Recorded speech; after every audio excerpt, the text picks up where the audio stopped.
Dr. Jonathan Sarna is the Joseph H. and Belle R. Braun Professor of American Jewish History and Chair of the Hornstein Jewish Professional Leadership Program at Brandeis University. He's also the President of the Association for Jewish Studies. Still, right? No, okay. Past president. Okay, just finishing his term as president of the Association for Jewish Studies and the chief historian of the National Museum of American Jewish History in Philadelphia. Dubbed by the Forward newspaper in 2004 as one of America's 50 most influential American Jews, Dr. Sarna was chief historian for the 350th commemoration of the American Jewish community and is recognized as a leading commentator on American Jewish history, religion, and life. In 2009, he was elected to the American Academy of Arts and Sciences. Born in Philadelphia and raised in New York and Boston, Dr. Sarna attended Brandeis University, the Boston Hebrew College, Merkaz Harav Kook in Jerusalem, and Yale University, where he obtained his doctorate in 1979. From 1979 to 1990, Dr. Sarna taught at Hebrew Union College, Jewish Institute of Religion in Cincinnati, so welcome home to Ohio, where he rose to become professor of American Jewish history and director of the Center for the Study of the American Jewish Experience. Dr. Sarna came back to Brandeis in 1990 to teach American Jewish history in its Department of Near Eastern and Judaic Studies, and he chaired the department there on 3 different occasions, and now chairs the Brandeis Hornstein Jewish Professional Leadership Program. And I just want to add 2 things. One is, Dr. Sarna has published so many books and academic articles, and we're lucky that we have 2 of his more recent books that are for sale in the back of the room. So after the talk this evening, he will be available to sign books. And finally, I want to announce we just heard wonderful good news. I feel so privileged that I just found out, almost as Jonathan Sarna himself found out, that he's just been come into the position of a university professor at Brandeis University, which is a very rare and special, wonderful special honor. And you guys are basically the first to find out about it, so even before his family. So we're so honored to have you here. Thank you. Well, thank you. Thank you very much. And it really is a pleasure to be here. And this will be a very memorable evening for me. Having just gotten that word. It's true, the Board of Trustees can still vote it down, but hopefully they won't. I want to say what a great pleasure it is to be here and how lucky you are to have such a wonderful program that Dr. Cooper really oversees. I've seen some of the material, and I hope that the lessons of Cleveland are spread across the country in terms of the quality of adult Jewish learning here. Now, with that said, I have to say, can you all hear me there? Okay. That this assignment, which was to look ahead to the future, is actually a bit of a dangerous assignment to give to a historian, and the reason is, if you actually look at the history of prophecies about Jews, whether prophecies of America, or whether elsewhere, you're struck by the fact how many of them have proven wrong. Actually, the oldest recorded mention of the name Israel is, in a sense, such a prophecy. It's from the Egyptian hymn of victory dating to Pharaoh Marneptah. It's about 1230 before the Common Era, and the prophecy was, Israel is laid waste, his seed is wiped out. But actually things worked out rather differently. It was the pharaohs who were wiped out, and Israel lived on. Here in America, back in 1818, one of our wisest leaders, he was the Attorney General, he ran later for president, his name was William Wirt. His picture is up in the Justice Department to this day, and he predicted that within 150 years, Jews would be indistinguishable from the rest of mankind. How many people here have heard of William Wirt? So he's indistinguishable and long forgotten, and again, Jews live on. Still, more recently, there's some in this room will remember, Look magazine, in a famous cover story in 1964, wrote of, quote, the vanishing American Jew. Today, Look itself has vanished, not once, but twice. And again, the Jewish people lives on.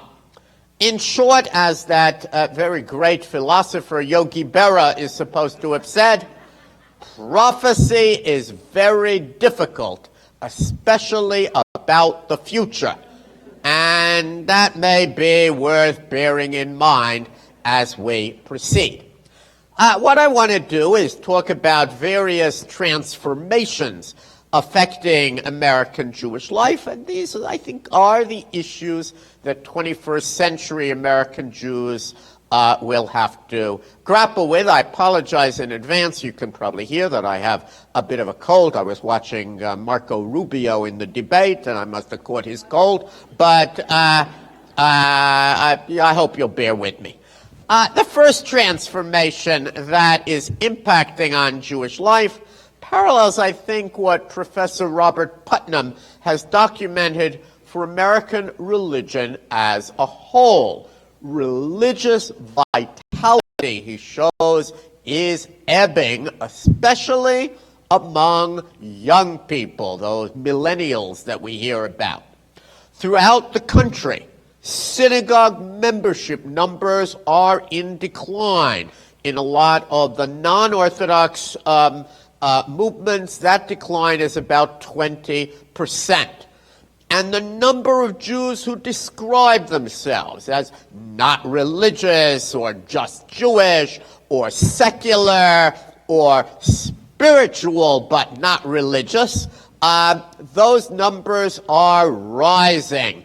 As many as 25% of American Jews now so define themselves, and the younger they are, the more likely they are to use those terms. The recent Pew study showed that 32%, that's about a third, of those born after 1980 proclaimed themselves, quote, Jews of no religion. One of them is sort of running for president. The great religious revival that began in the 1970s, and in the Jewish case, saw significant numbers of Jews become sort of Baalei Tshuva, born again or returning Jews. That religious revival has really burned itself out. And increasing numbers of young Jews prefer to describe themselves in cultural rather than religious terms. There are lots of reasons for this shift in the religious pendulum. So the economic downturn and the rise of the internet. You don't have to go to synagogue anymore to meet your friends. Indeed, the first thing the synagogue does is tell you to turn off that machine which attaches you to your friends. Whereas an earlier generation, don't tell the rabbis, some of us went to synagogue to see our friends, and now that's not needed. There's a response to a whole era of religious fanaticism and war. There are very significant secular trends throughout Europe, and even in Israel, the Chiloni community, and there's a kind of gravitational turn. What goes up, we had religious revival, must come down. Every revival, as the great Finney knew, has backsliding afterwards, and this one is no exception. Now, the important thing to remember when you talk to a historian is we've been here before. We remember religious recessions. There was a religious recession in the 1870s. Only historians remember that one. The 1920s and the 1930s saw a very dramatic religious recession in the United States. Everybody thought we were losing that generation. They were all going socialist and communist. Now, one of them got frozen and ended up in Vermont, but that was common in that day. And every generation, believe each time we had a religious recession, some feared that Judaism, or maybe religion generally, was finished, and each time history proved them wrong. After a certain number of years, young people found wondrously creative ways to fuse old and new, and a surprising renaissance of religion that nobody expected took place. Who, for example, in the 1930s would have foreseen the great return to religion in the 1950s, when so many suburban synagogues, including many here in Beechwood, were established? So, as the great Protestant historian of religious cycles, Professor William McLaughlin, once showed, the old light never quite dies, and the process is never finished. It may take a decade or two, but I'm pretty certain that the religious decline of today is actually sowing the seeds of the religious revival of tomorrow. So you heard it here first. Now, I think the economy, which is certainly the second transformation impacting on Jewish life in the United States, will play a role in shaping the trajectory of Jewish life in the years to come. As everybody in this room knows, the American Jewish community in 2008 lost a fortune thanks to the stock market crash, Bernie Madoff, and a host of what they now call mini Madoffs. A mini Madoff only vaporizes a mere $250 million. But as a result of that, endowments throughout the American Jewish community fell by 20 to 30%. At least according to a very recent study of the Jewish federations, and I don't know the story here in Cleveland, maybe one of you does know, but according to that study, 2/3 of our Jewish federations have still not fully recovered their endowments 8 years later. And lots of other and millions of ordinary Jews saw their retirement funds, their life savings greatly reduced. The great rise of Jewish wealth in the 80s and especially the 90s. Arguably, more Jewish wealth was created in the 1990s than in any other decade in American Jewish history. And that wealth fueled one big thing after another in Jewish life. Great educational initiatives, Birthright Israel, an array of cultural and religious undertakings. And just as that was characteristic of the 80s and the 90s, so an era of belt-tightening is today threatening those initiatives. A good example of that is the decline of the Solomon Schechter School movement across the country. I know there is a significant Schechter School here, but across the country, it's been suffering after years of growth, and there are many other examples of that kind of belt-tightening. One of the most interesting trends to watch, and we never saw this before in American Jewish history, not even in the Great Depression, is the merger of Jewish organizations into non-Jewish organizations. And obviously, The merger of Siegel College here into Case Western is part of that. And some of them are a bit unusual. So Toledo, not too far from here, you had the YMCA JCC of Toledo. The Philadelphia Jewish Archive Center merged into Temple University. Baltimore Hebrew College merged into Towson State College. Case Western, Jewish Publication Society merged into the University of Nebraska Press. Actually, the state of Nebraska didn't exist when the Jewish Publication Society, it didn't exist as a state, was established back in 1888, but they merged.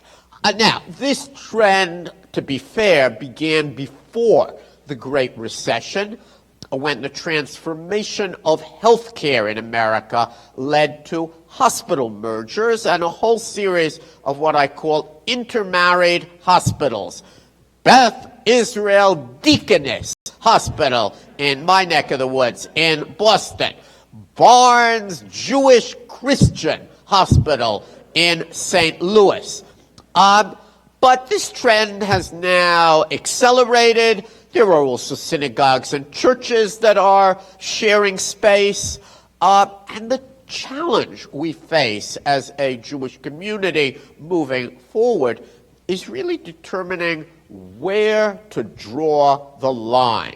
Where should Jewish organizations happily partner and merge with non-Jewish counterparts? And when do the interests of Jewish identity preservation require that we actually step back and keep material under our own Jewish domain? Now, certainly we're much more financially secure than in 2008. If you want to talk about prophecies that went wrong, go back and read some of the gloom and doom prophecies in 2008.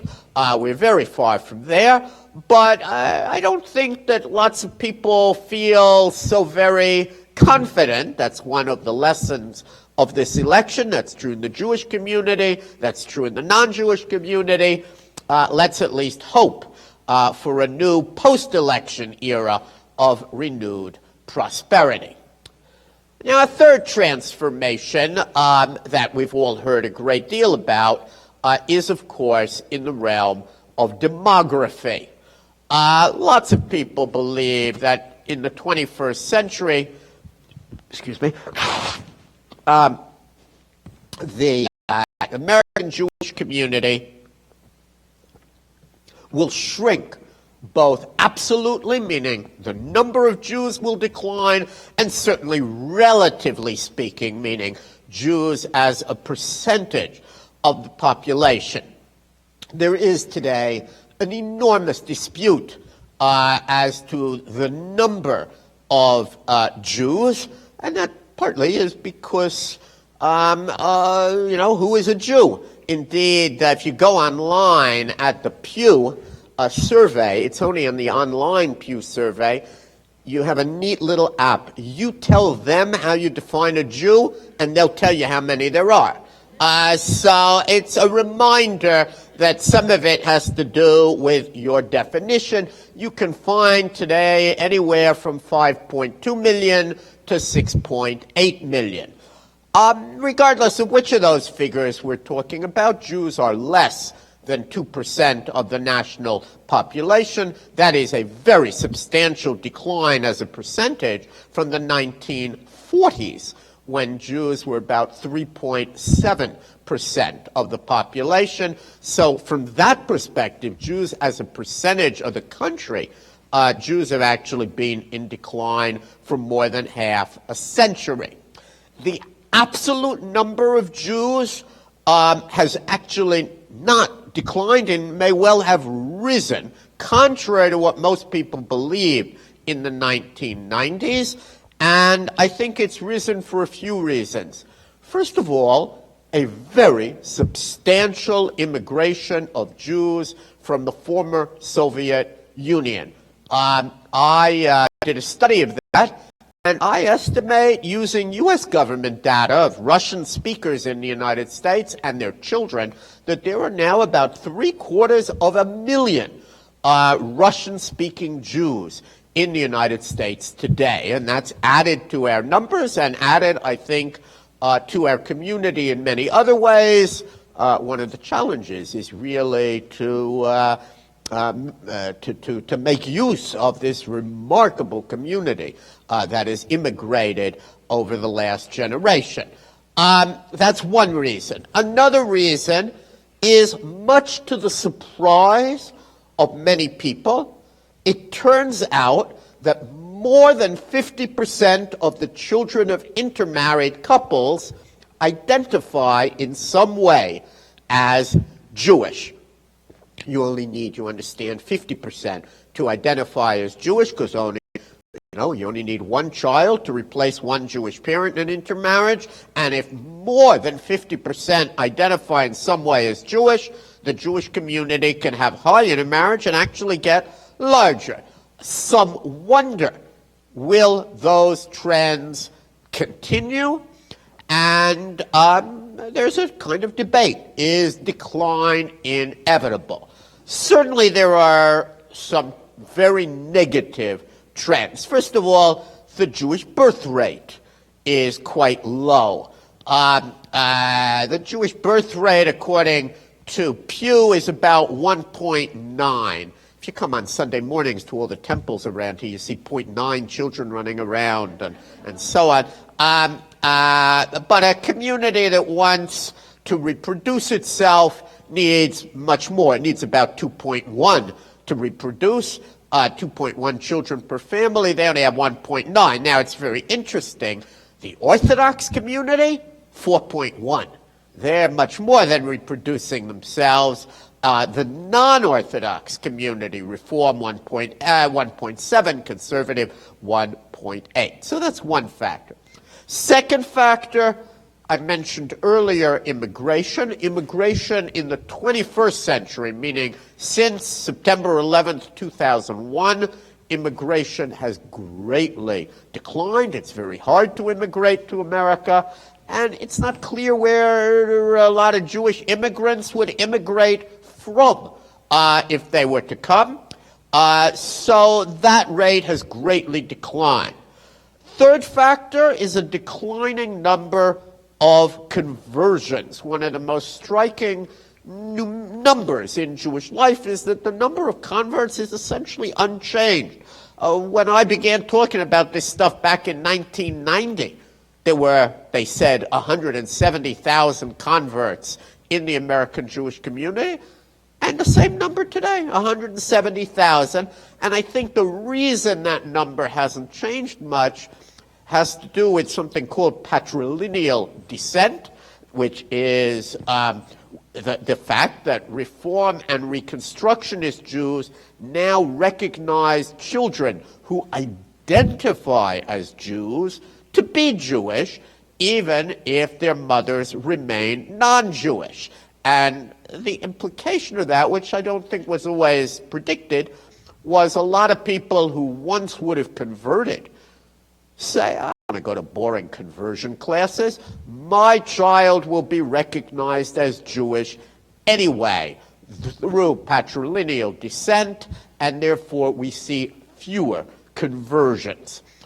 But the most important reason that demographers are nervous about numbers are, number one, the burgeoning effects of non-marriage.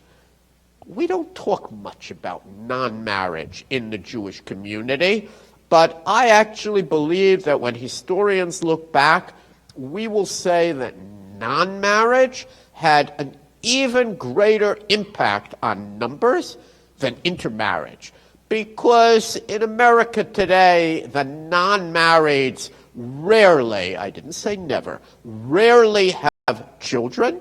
Whereas in the case of intermarriage, as I said, maybe the children will identify as Jews, maybe not. Nevertheless, there's no question that intermarriage is a factor. There are an astonishing 2,000,000 345,000 Americans who report today that they have Jewish grandparents, but they are not Jewish themselves. And you know some of these people. John Kerry, Secretary of State. Madeleine Albright, Secretary of, apparently if you want to be Secretary of State, it's good to have a Jewish grandparent, but not to be Jewish yourself. So the demography of the American Jewish community would obviously look very different if those 2,345,000 Americans had remained Jewish and had Jewish descendants.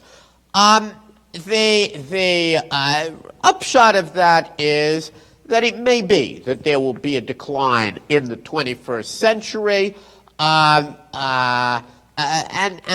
especially that's going to be the case if we decide, when you go to that website and tell them how you want to count Jews, that we only count people who call themselves exclusively Jewish.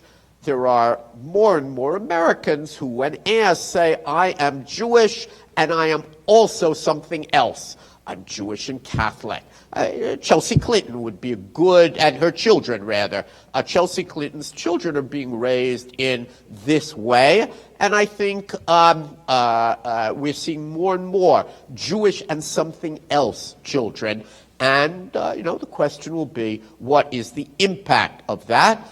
We've certainly seen a decline in other countries. Those of you, let's say, who follow developments in England know that the Anglo-Jewish community, which had come close to being 400,000, today calls itself 280,000.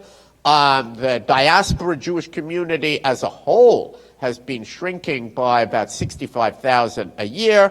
So it's not a surprise to me, I think, that we're seeing that kind of decline. And that leads to another transformation that I'd like to talk about, and that is that in the 21st century, we're going to look at the status of the American Jewish community somewhat differently than we did for much of the 20th century. Any year now, according to some people, it's already happened. Some people say it hasn't yet happened, but it'll happen soon. Any year now, Israel will overtake the United States as the largest Jewish community in the world. And already, if there are New Yorkers here, don't listen to this, but there are many more Jews in Greater Tel Aviv than in Greater New York. New York is not anymore the greatest Jewish city in the world, although no New Yorker will believe you if you tell them that. Now, from an Israeli point of view, Israel's demographic rise marks really the ultimate triumph of Zionism. It's the first time since the days of the Tanakh, probably, that Israel will be the largest Jewish population center in all of world Jewry. But for American Jews, who after World War II emerged as by far the largest population center, the impact of downward mobility, of moving from the very center of world Jewry to a kind of shared crown with Israel to second best, that may be sobering. And it's going to, I think, demand very significant adjustments in our communal thinking that have not yet taken place. And, we can already see that. None of us imagined just a few years ago that we would see money from Israel flowing to the diaspora, to the United States. But that's what's happening in Birthright Israel and in Massa, not money going in the other direction. And there are other similar developments, including lots of power struggles over religion. Or at a macro level, some of this issue over the wall and marriage and so on is really about who governs in Jewish life? Do American Jewish religious leaders govern, or does the chief rabbinate in Israel govern? And that is the battle back and forth, and there are people who say, we're the majority should rule. It's not necessarily what I think should happen, but it's important to recognize that that's what's going on. Now, we also, I think, have not come to terms yet as a community with the fact, as I think the fifth trend, that the Jewish people has shifted in recent decades from being a worldwide people to being a first world people.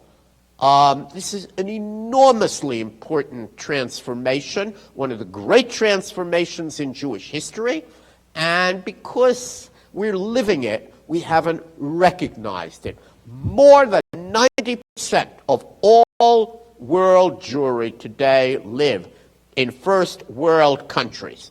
So there is a huge disjunction between the image of the diaspora in the American Jewish mind and the reality as it now exists and I think will exist in the years to come. We imagine, we were taught, in some respects we believe, we're everywhere. We're an Am Olam, a global people, spread from one end of the world even unto the other. That's what we were taught. And we go to faraway places and find a deserted synagogue and believe it. But the Jewish world is very rapidly consolidating. 82% of world Jewry lives in two countries, America and Israel. Half of all Jews just live in 5 metropolitan areas, Tel Aviv, New York, Los Angeles, Haifa, Jerusalem. Don't tell our enemies, that's half of world Jewry. And 97% of all Jews live in just 14 countries. If you get bored, see if you can name them. There are only 34 countries that even have 5,000 Jews or more. Most of the 200 or so countries of the world, including some where Jews had lived for millennia, Iraq, Syria, Ethiopia, are now completely barren of Jews or show very tiny communities that are unsustainable. Huge areas of the world show no Jewish presence whatsoever. And there are very important implications why people can again believe the elders of Zion and all sorts of myths about Jews. They don't know any Jews. They don't have any Jewish community in their midst. Now, this may be not such a bad thing. There is a silver lining, which is that most of the world's Jews, since World War II, have moved to economically affluent, politically stable, socially attractive environments. In other words, they've abandoned underdeveloped countries like, say, Yemen, and unstable, dangerous countries like Afghanistan. For a while, there were 2 Jews in Afghanistan, and as you know, they didn't speak to one another. But one of them just died a few months ago, so now there's one left. But Jews now live in the world's most economically advanced countries. America, Israel, Canada, France. France begun to decline. But this benefit of Jews moving to the first world comes at a price. Most of the world's great religions, Christianity, Islam, Eastern religions, are today expanding.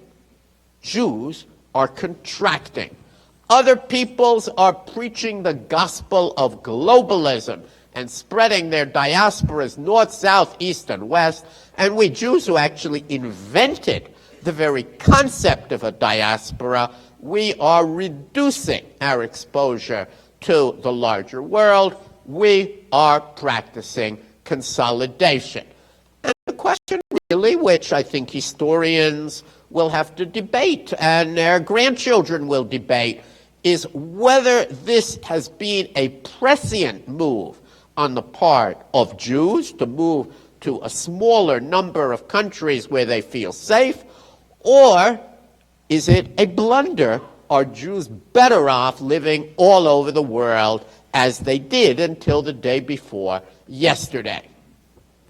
One additional trend that I want to bring to your attention, I think the Jewish peoplehood is going to be a less significant category in the 21st century than it used to be. The traditional idea that all Jews, wherever they may live, are related to one another, are responsible for one another. That idea, which is a fabulous idea, it's a value that Jews have that most people don't have. It's saved any number of community of persecuted Jews anywhere in the diaspora. There are small communities, Venezuela, Iran, but no large community of persecuted diaspora Jews anywhere. So that's not going to be a cause that's going to excite young Jews. And I don't think that my students, I say this with some sadness, I don't think they gain the kind of meaning from, say, helping and supporting Israel, or keeping alive the memory of the Holocaust, or fighting against anti-Semitism, although that's begun to change with BDS, but I don't think they gain that kind of meaning in the way that their 20th century parents certainly did. The major themes of 20th century American Jewish history are essentially behind us. Now, there are lots of secular and universal causes that young Jews can and do embrace, social justice being at the top of the list. But they're not ultimately Jewish causes in the way that Zionism and Soviet Jewry were Jewish causes, by which I mean that you don't have to be Jewish to be in favor of social justice.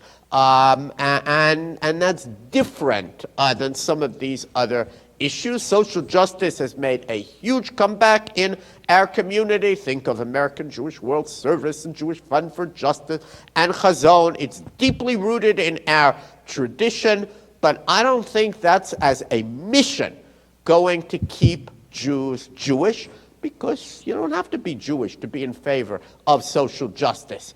And diaspora Jews are poorer today for not having a well-defined, elevating mission to inspire us. I think my students are in search of a compelling mission that they could really rally around, and it remains to be seen whether we will be able to shape such a mission in the years ahead. But let me close on a more optimistic note. The good thing about being a Jewish historian is that I know that Jewish history is full of problems and crises and catastrophes and anticipated catastrophes, certainly far worse than anything we talk about or face today. Jews, remember, are the people that invented that famous joke, some of you know it, about the telegram that reads, "Start worrying, letter follows." I have to tell that joke because my students ask, what's a telegram? So the fact that we have defied the odds and continue to survive testifies to the value of our being highly attuned to potential problems. If there's one thing we've learned, it is that complacency is a luxury that we Jews cannot afford. So even if Jewish historians are sometimes pessimistic about the future, Jewish history itself actually gives us great cause for optimism. We have overcome far worse. Indeed, through the centuries, we have survived one doomsayer after another, and we've survived, I think, not by ignoring or belittling prophets of gloom and doom, and not by fatalistically relying on the recitation of Psalms or the coming of the Messiah to pull us through at the last moment. No, we Jews have survived because time and again we have carefully analyzed the problems that we face and have then moved to resolve them by changing our ways, by creating new institutions, by recovering old ideals. The value of inviting a historian to come here to Cleveland and join you in looking ahead is that it encourages us to focus on the challenges that our Jewish community faces. But as for the future itself, it will actually depend upon those, including, I hope, many of you here this evening, who have the vision and the fortitude to shape the future. I hope that we shape it well. Thank you very much.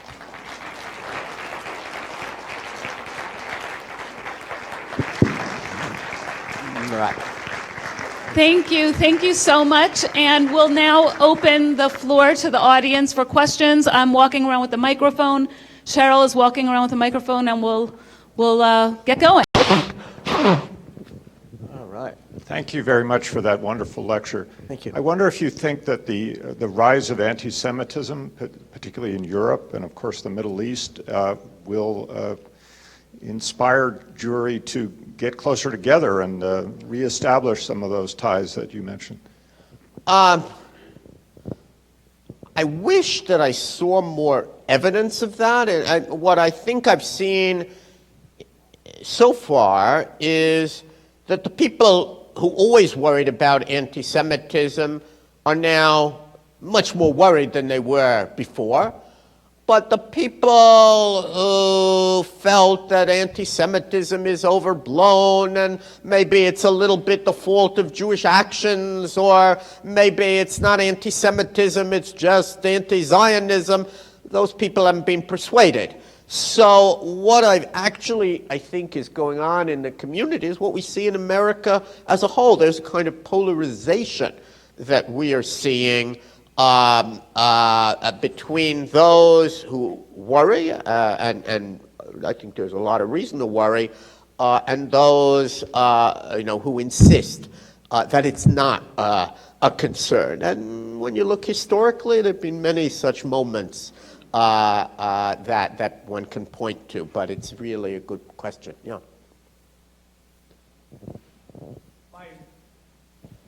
My question to you has to do with so few adults modeling going to Israel. I mean, I always amazes me at the number who have traveled everywhere in the world except to Israel. Sure. And my question to you has to do with, what do you think the effects of birthright will be on the future community and their feelings regarding Israel? So that's a wonderful question. First of all, it's not broken down by age, but actually many more Jews, and I suspect it's due to birthright, a much higher percentage of Jews have been to Israel in 2016 than had been to Israel in 1990, or in earlier times when they asked. And you're asking, what is the impact of birthright? Birthright is our most successful Jewish program, really probably in the whole post-war era. And I say that as somebody, I confess, shows what kind of a prophet I am, who had my doubts initially. I argued in print that we didn't just need transformational programs, we needed formational programs. Now, I still think, someone asked me, shouldn't we get rid of Jewish education, just send everybody on birthright? And I said, when we close down all the public schools and just send everybody to summer camp, maybe we should think about that. But my learned colleague, Len Sachs, runs an amazing study. It's the most important contemporary study in Jewish life, where he compares the people who've gone on birthright with others who were accepted, but there weren't enough places for them. Not everybody can go on birthright. So you have a kind of perfect experiment. The birthright people and the birthright wannabes who couldn't go. And it's astonishing. 10 days, and yet on any measure, more interested in Israel, more likely to marry Jews, more likely to take a course in Jewish studies, to read a Jewish book, and so on and so forth. The numbers are so striking that even though there are plenty of folks in Jewish life who wondered, should we really be using Jewish money to send people who could actually afford to pay for a trip to Israel and let them go for free? Is that our best use of money? And then you look at this amazing study. This is the most studied program in all Jewry, and there's never been a program that has been as successful as Birthright. And the answer is, it is a wonderful investment. I can't tell you what will happen 20 years from now. They hope to continue the study. The idea is that this should be, do you know what the Framingham study was? When they did longitudinal studies in Framingham over decades and decades, and it was one of the most productive health studies in all history. And the hope is that these studies, the people who went on Birthright and the people who didn't, will be continued for many, many years, and we will be able then to really understand what is the impact of a transformational trip, 10 days to Israel, in terms of shaping someone's whole life trajectory. But all of us in the Jewish world, you can tell me if you don't, all of us know people who went on Birthright and were turned on. It was I know people who made Aliyah. I know people who shifted to Jewish studies courses. I know people who suddenly decided to become observant. It doesn't mean everybody. I know people who went and had a good time, but it is pretty amazing what the numbers show. And I don't think there's ever been another program that has had those kinds of results. Great question. Yeah. It seems from what you're saying that our young American Jews are simply blending into American society as a whole. They are truly Americans. But that requires us to know what's going to happen to American society in the future. It seems impossible to predict American Jewish future without beginning to predict American future. Well, I guess if you invite me back, we'll talk about where American society is going. Sometimes I watch the television. I don't think it's going in a very good place. But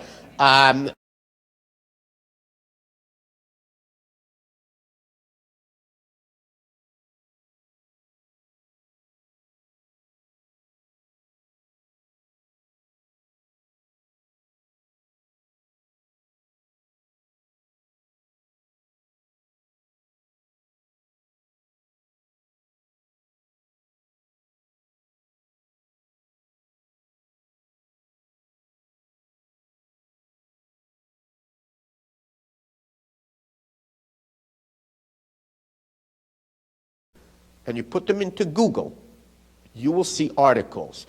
Across the religious spectrum, there is concern about religious decline, and my view is that at some point, it may take 10, 15 years, that will reverse. That's the history of America. Whether America itself will decline, that's probably beyond my pay scale. Man, now I'm a university professor. Maybe I'll have to start thinking harder about it. I think, let's put it this way. This is going to be an important presidential election. All of them are, but this, I think, particularly, and the future of America and whether or not it will decline and what its trajectory will be is certainly up for grabs. in this election, and it will make a great deal of difference. Whether, I don't know, the next president is Bernie Sanders or Hillary Clinton or Donald Trump or one of the others, that the trajectory will be very different in each of those cases. So that's the best I can do. Yeah.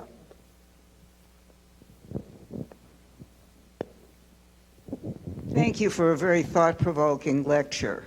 What do you think the long-term implications are of the much larger increase in the birth rate of Orthodox Jews in this country versus Reform, Conservative, and secular Jews?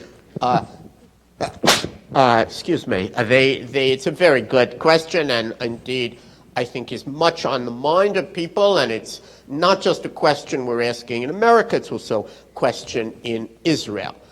There's no particular reason to believe that every Orthodox raised child will remain Orthodox. That certainly was not true in an earlier generation, and it's not clear to me that it will be true in this generation. And of course, there is a growing literature, a kind of mini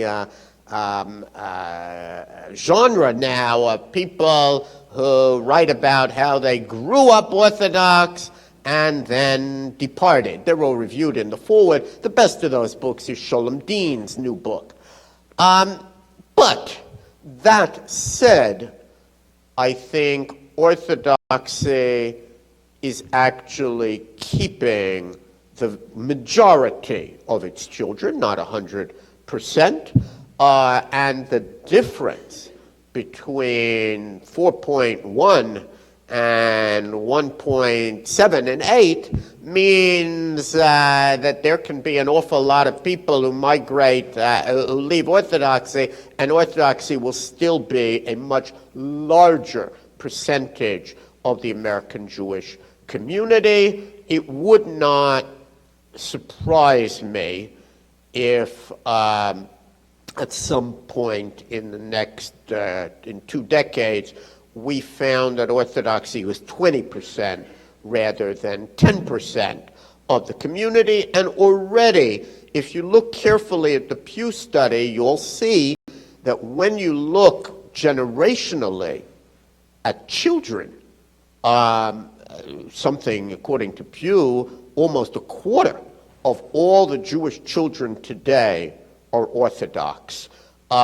So I think the number will rise, but there are many ways of being Orthodox, and I don't know that it will dramatically change American Jewry if it's 20% Orthodox rather than 10%. I think that we've seen two things already. There are many more Orthodox Jews who have become part of the mainstream community, the average federation today, the average Jewish organization. Look at the American Jewish Committee, has many more Orthodox Jews than it used to. And we've also seen Orthodox Jews who have had a big impact on the mainstream community, meaning Chabad and Aish. They've changed the community, opened up learning, moved in, opened opportunities, and the like. So yes, it will be different. I don't think most American Jews would have ever heard of Chabad Lubavitch in 1940. And just 60-some years later, there's no Jewish community without Chabad Lubavitch. It is by far the fastest growing and most successful Jewish religious movement of the post-World War II era. And it has changed, and people study there and so on, but I don't think it's dramatically changed it. And I don't see it as any more worrying than the vast growth of the conservative movement between World War I and World War II. The conservative movement became the largest movement in Jewish life at that time, and American Jewry did fine. And if Orthodoxy now becomes the largest movement, I don't think that will be a problem. We'll see shifts, but not, I think, dramatic ones. I'm not worried. Yeah. Do you think the denominations will continue to exist in the way that they are now, Oh, great. 50 years from now? Well, so I think we've already seen young people who in some ways are dissatisfied with the denominational labels, and there's certainly a huge growth in the number of Jews who denominate themselves as non-denominational, trans-denominational, post-denominational. You get a bonus if you know the difference between those three, and so forth. And again, that parallels what we're seeing in American religion generally, spiritual but not religious. People who are less interested in their particular denomination. At the same time, denominations have been a way that American religion is organized. I spoke at the Hebrew College, and they asked me this wonderful question. You know, that's the new rabbinical school in Boston, trans-denominational. And I said to them, you know, I think at some point, all the trans-denominational rabbis are going to say, gee, we ought to get together and learn from one another. We ought to create the Central Conference of Trans-Denominational Rabbis. And then the synagogues will get together. And, you know, we need the United Trans-Denominational Synagogues. And they already have a rabbinical seminary. And at that point, you are a denomination, whether you like it or not. We've seen this. Look at Reconstructionism. Mordecai Kaplan wanted to reconstruct all of American Judaism. It became one more denomination. Same story. I mean, a famous Protestant example are the Campbellite churches here in the Midwest. Campbell called his churches the Christian church because he was going to bring everyone together, no more denominations, everybody under one roof.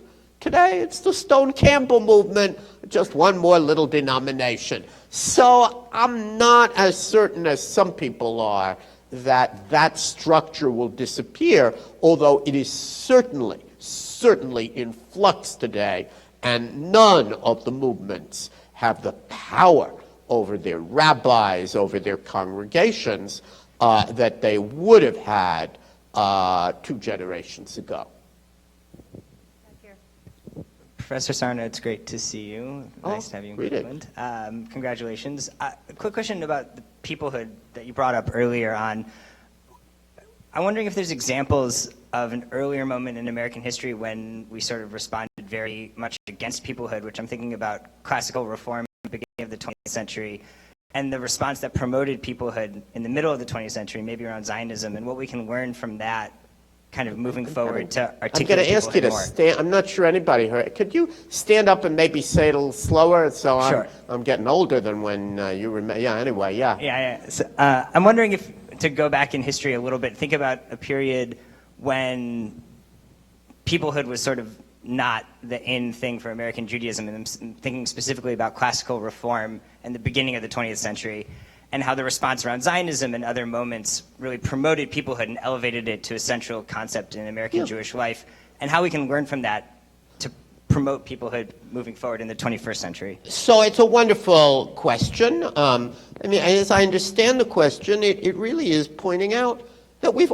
always been changing. Yes, you look at the Pittsburgh platform, and that people thought was going to be the future of American Judaism. Isaac Mayer Wise called his prayer book not Minhag, the custom of reform. He called it Minhag America, and the custom of American Jews. And yet, as you point out, Zionism, which they thought was anathema and would render Jews second-class citizens in America and create dual loyalty, became very central. And this is the 100th anniversary of Louis Brandeis's, I have to mention him once in every lecture, it's in my contract, Louis Brandeis's ascent to the Supreme Court. It just was about 2 weeks ago. the actual anniversary. And, Louis Brandeis points out, because he's by then the head of the Zionist movement, that clearly, in the opinion of President Wilson, there is no contradiction between being a Zionist and being a good American, and there's no doubt that Louis Brandeis, through his person, does much to legitimate Zionism. And really, in one generation, as you properly point out, classical Reform Judaism, once the major form of Reform Judaism, yes, think of the temple here in Cleveland, is utterly transformed. And indeed, that congregation's history is so interesting, moving from rabbis who are non-Zionist, anti-Zionist, to rabbis who are very pro-Zionist, and the transformation. And the truth is that the fact that Judaism has learned and changed and met the changing needs of American Jews, that to me is its great strength.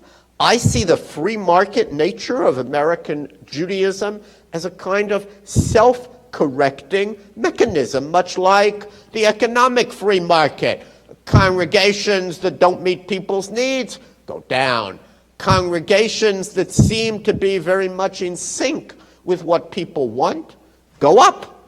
And so it's self-correcting, and I very much think that is its strength.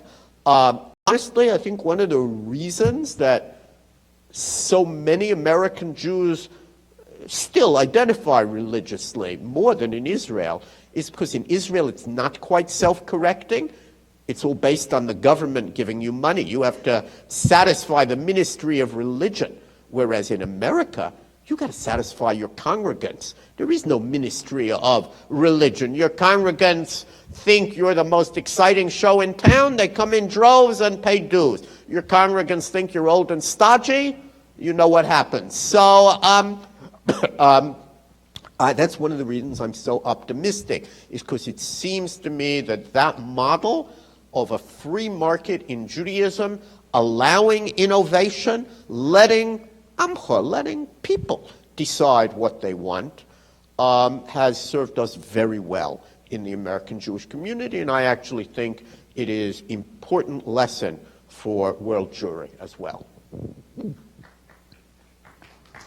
Ooh, well, all right.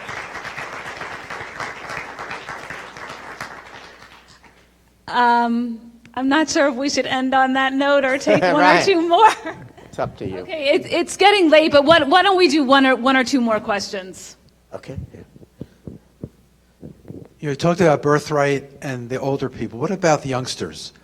0, 1, 2, kids in school, Jewish education, Jewish day school. In the Orthodox world, really Orthodox world, they all go to yeshiva or Jewish day school.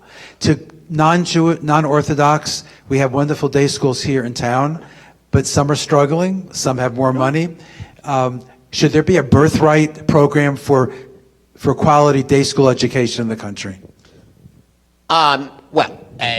You're really making the point. I said we need formational, not just transformational.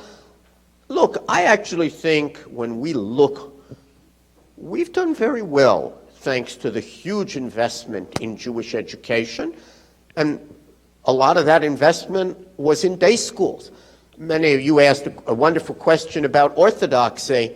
Orthodoxy did something that I don't think most of us would recommend if you went to a smart person for your investments. Orthodoxy bet the house on Jewish education. All of the money basically went into Jewish day schools. And it paid off big time. That's why I know people who want to find alternatives, and I, having worked very hard to send both of my children to a Jewish day school, I understand perfectly well the economic difficulties, but I'm reluctant to tamper with one of the most successful innovations in Jewish life, meaning that in the late 1930s, there were about, I've forgotten the exact number, 10 or 12 day schools in all of America. And 80 years later, every Jewish community had one or more day schools. And we have created the best educated, native-born generation of American Jews that ever was. And we should be very proud of that. And I am worried, as you are, that what is going on in American Jewish life was what happened in American life. The middle dropped out. You have people who will be very well educated Jewishly, and you will have people who really have very limited Jewish education. And the middle is more and more, which used to be the people who went to 5-day-a-week Hebrew schools and then went to supplementary Jewish high schools and the like. That middle has disappeared. I would like to see some experiments in recreating that middle. I recommended recently in Boston, but you're welcome to steal the idea here, that we create a very prestigious and hard to get into supplementary high school program that would be partly online and partly on Sunday. And, you know, there should be an application, and it should be prestigious, and every picture in the paper, and anyone who completes it gets a free trip to Israel. And, you know, that would be 7 or 8 hours, 6, 7, 8 hours a week in that. I'd like to see that, and I think the prestige of being part of it, which you could then put on your college. I was accepted into the elite supplementary Jewish education. It has to have a name attached, of course. In Cleveland, that would be seen as an asset. Whereas too often, I think Jewish education today, supplementary, is seen as taking time away from all those clubs and sports that will get you into college. So we need more experimentation of that kind. And as you're suggesting, of course, we still need to invest in Jewish day schools. And I'd love to see different kinds of experiments. There are some very interesting experiments now using online methods and other methods. Some of them will fail, just like a lot of startups fail, but that doesn't matter. What's important is those that succeed, and we certainly can't let our great successes in Jewish education kind of dwindle away, as is happening in communities like mine in Boston, where, as I said, yup, we got great Jewish day schools, but everybody else, if we're lucky, 2-3 hours a week, and don't really learn much. It's all affect. We'll have one final question. We got to end from on the a better back. note than that. Yeah, final. Make it good. Yeah. Okay, we'll make it good. Loud. When I think about trends, major trends in Jewish history, I think about the change of the role of women in terms of being central to Jewish observance and Jewish learning, and as well leading Jewish institutions, and the tremendous change we've seen in the last, I don't know, you tell me, 50, 60 years, across the board, Orthodox, Reform, you name it. And it so far has been absent, so I'm interested in your comments. I'm very interested in your thoughts. Thrilled that you asked that question. Those of you who know my family know that it's played a role there, and I have a daughter at Maharat and so on. Look, you pointed out, you put it within the dynamics of Jewish history. We often talk about Jewish continuity. It is important to remember that sometimes continuity is brought about through discontinuity.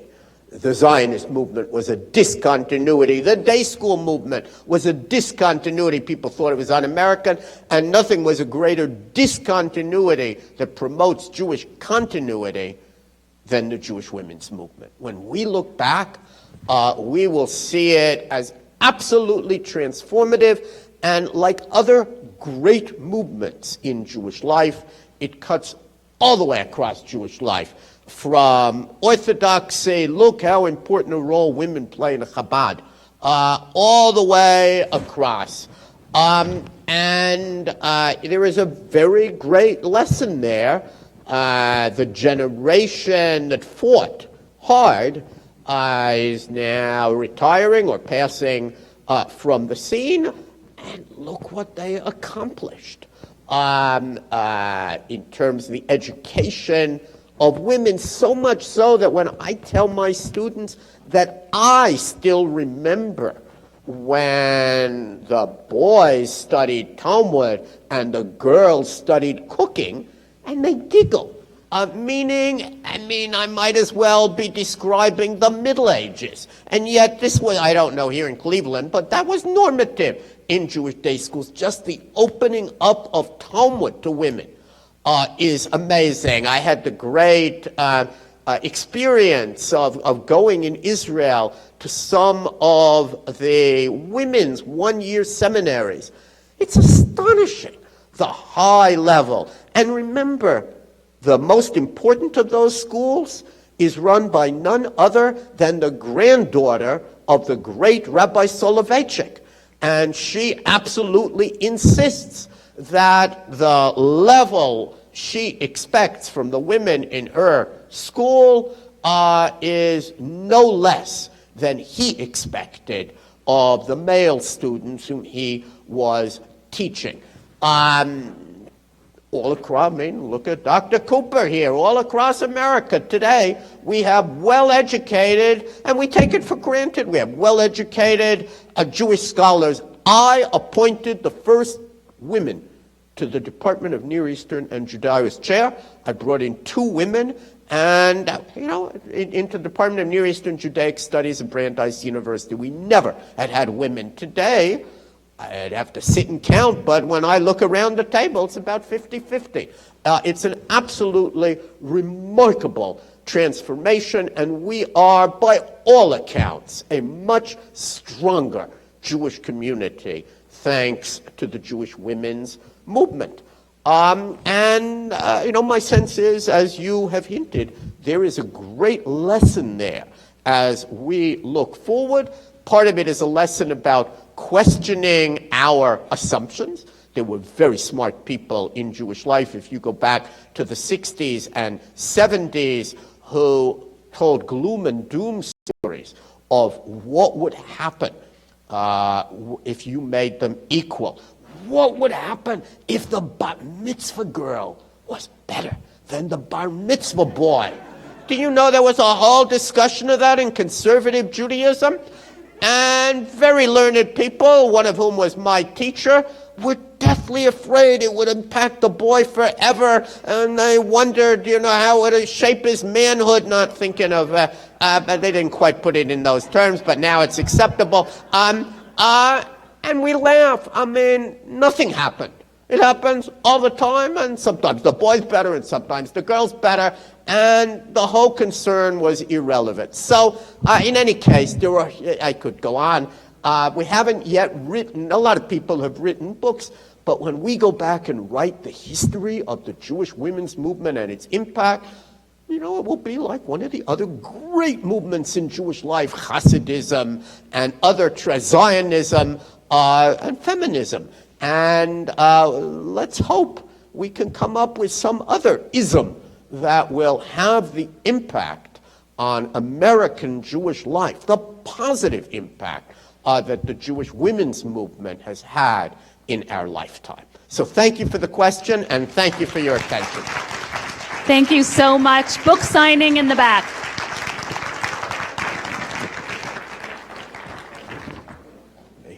I once walked. Oh, thank you.